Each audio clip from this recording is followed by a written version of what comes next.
सुरुवातीला देतो. Myself Dattatreya आहे. I'm the retired principal of Government ITI. Basically, I am an electrical engineer. I have been worked as an electrical engineer at Koyna Hydroelectric Project for 2 years. 1 year at Chandrapur Thermal Power Station. Then after I joined to Government Technical College and worked as a lecturer for 13 years. Then after I get selected to MPSC as a principal and worked as a principal to various government ITIs in Maharashtra for 22 years. And after 38 years service, I retired in August 2019. And this is my hobby to deliver motivational speeches to Indian youth. So, I am speaking on self-reliance, means आत्मनिर्भरता. Do you know आत्मनिर्भरता? What is the meaning of आत्मनिर्भरता? बता सकते हैं कोई? आत्मनिर्भर बनना means क्या? बराबर है. सेल्फ डिपेंडेंट बनना, इस पे उस पे डिपेंडेंट रहकर आत्मनिर्भर बनना, यही आत्मनिर्भरता का मीनिंग है. तो लॉकडाउन पीरियड में अपने प्रधानमंत्री नरेंद्र मोदी जी ने आत्मनिर्भर भारत इस विषय पर स्पीच दिया था, शायद आपने सुना होगा.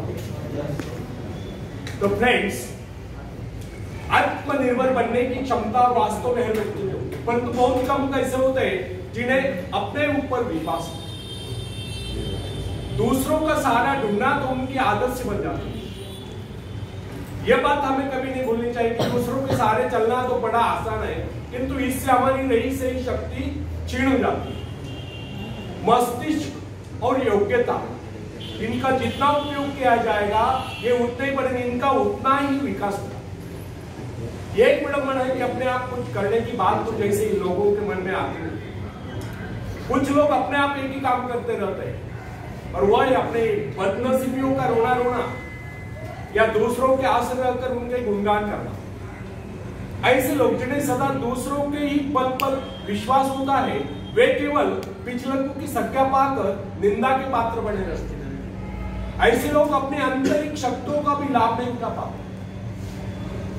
ये न समझना आप यदि जन्मजात नेता नहीं तो ऐसे लोग.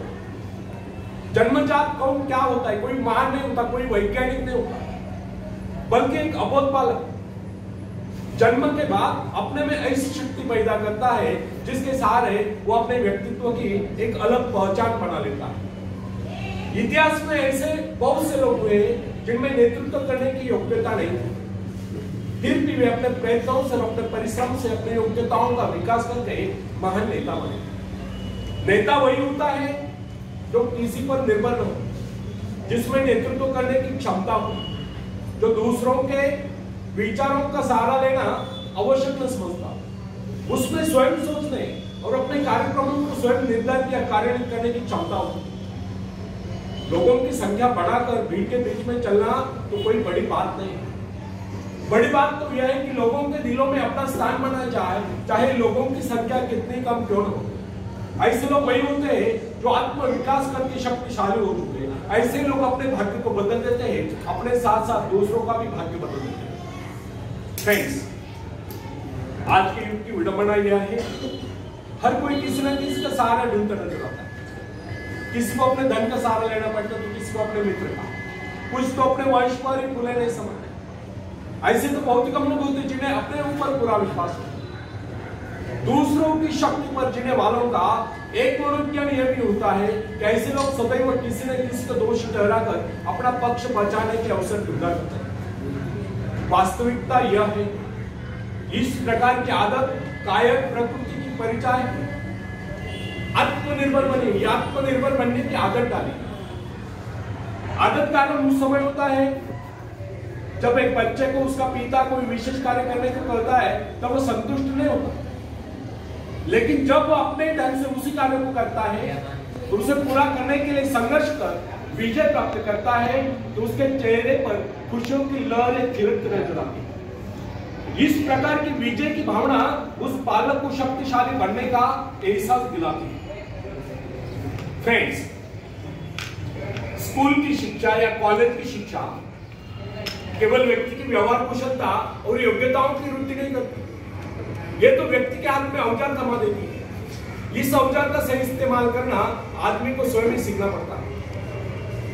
हेनरी वार्ड बीचर अपने समय के एक महान विचार, अपने बारे में कथा सुनाएगा। जब मैं बच्चा था तब मुझे किसी तरह से आत्मविश्वास की शिक्षा दी गई। मुझे ब्लैक बोर्ड के पास भेजा जाता, मुझ पर शंका और संदेह होने का रोक। मेरे टीचर मुझे बार बार कहते इस पाठ को अवश्य पढ़िए। उनके स्वर में काफी क्रोध हुआ करता। उनका यही कहना था कि हमें केवल प्रश्नों के उत्तर चाहिए। यद्यपि उन शिक्षकों का यह व्यवहार कठोर ही प्रतीत होता, किंतु इतने सारे बच्चों को सीधी राह पर लाने के लिए उनका यह व्यवहार उचित ही था। और इस व्यवहार का ही नतीजा था कि 1 मास से भी कम समय में विधि ने मन मैं उन सभी सवालों के जवाब निकलने लगा जो मुझे सबसे कठिन लगता। एक दिन मुझे ब्लैक बोर्ड पर एक सवाल हल करने को कहा। जैसे मैंने सवाल कॉल किया, टीचर बड़े ही कठोर अंदाज में बोले, बिल्कुल कर। अब मेरे पश्चात उन्होंने किसी दूसरे छात्र को बुलाकर उसी सवाल कॉल करने को कहा। उसने उसी तरीके से सवाल कॉल किया जिस तरीके से मैंने किया था। मेरा उसका जवाब एक था। फिर टीचर उसकी पीठ थपथपाकर बोले, शाबाश, तू तो इस सवाल को हल करने में सफल हो गया।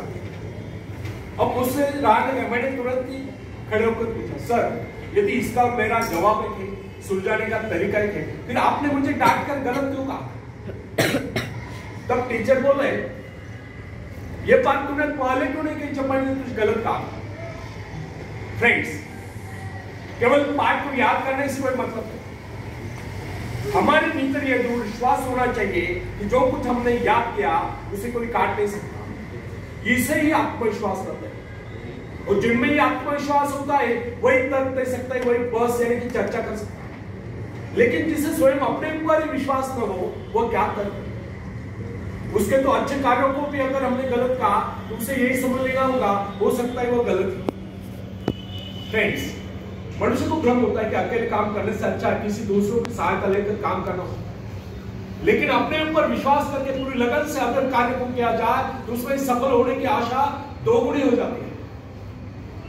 हर महत्वाकांक्षा का अर्थ होता है अपनी शक्तियों का परीक्षण करना। लेकिन दूसरों की नकल करने, दूसरों पर निर्भर रहने से व्यक्ति में दुर्बलता ही तो आती है। शक्ति तो हमारे स्वयं के मेहनत करने से आती है। अखाड़े के पास बैठकर हम अपने शरीर को शक्तिशाली नहीं बना सकते, या दूरदर्शन पर एक्सरसाइज प्रोग्राम देखकर हम अपने शरीर को तंदुरुस्त नहीं बना सकते। इसके लिए हमें स्वयं भी व्यायाम करना होगा, स्वयं भी एक्सरसाइज करना होगा। फ्रेंड्स, यदि आप जीवन में सफलता चाहते हैं तो इसके लिए आपको स्वयं भी प्रयास करना होगा, स्वयं भी उस रास्ते पर चलना होगा जो आपको उन्नति को ले जाता है।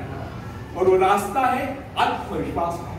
अपनी शक्ति को पहचान कर आप सफलता प्राप्त कर सकते हैं, या अपनी योग्यताओं को पहचान कर आप सफलता प्राप्त कर सकते हैं। मगर यदि आप यह सोचते हो कि संसार में कोई दूसरा व्यक्ति काम कर रहे और सफलता हमें प्राप्त हो, तो ऐसे कैसे हो सकता? जो लोग बच्चों को इस प्रकार जीवन क्षेत्र में उतरना चाहते हैं, वे बिना किसी संघर्ष के, बिना कोई कष्ट उठाए आगे बढ़े, तो वे उनकी राह में कांटे बिछाते हैं। संतान को ऐसा बनाना कि वह किसी भी प्रकार के संघर्ष का सामना करने में अयोग्य हो, तो इसका सीधा अर्थ यह हुआ वे लोग अपनी संतान का भविष्य शुरू से बिगाड़ रहे हैं। संतान को सुख और ऐश के झूले में झूलाने वाले माँ बाप संतान के सबसे बड़े दुश्मन होते हैं। दूसरों की तो छोड़ो, वे उसे स्वयं को पहुंचाने की जहमत या स्वयं को पहुंचाने के कष्ट भी उठाने नहीं देते। बच्चों को भी समझना चाहिए, स्वर्ग जाने के इच्छुक को स्वयं ही मरना पड़ता है। स्वर्ग वही जाएगा जो मरेगा, दूसरा कोई नहीं जा सकता।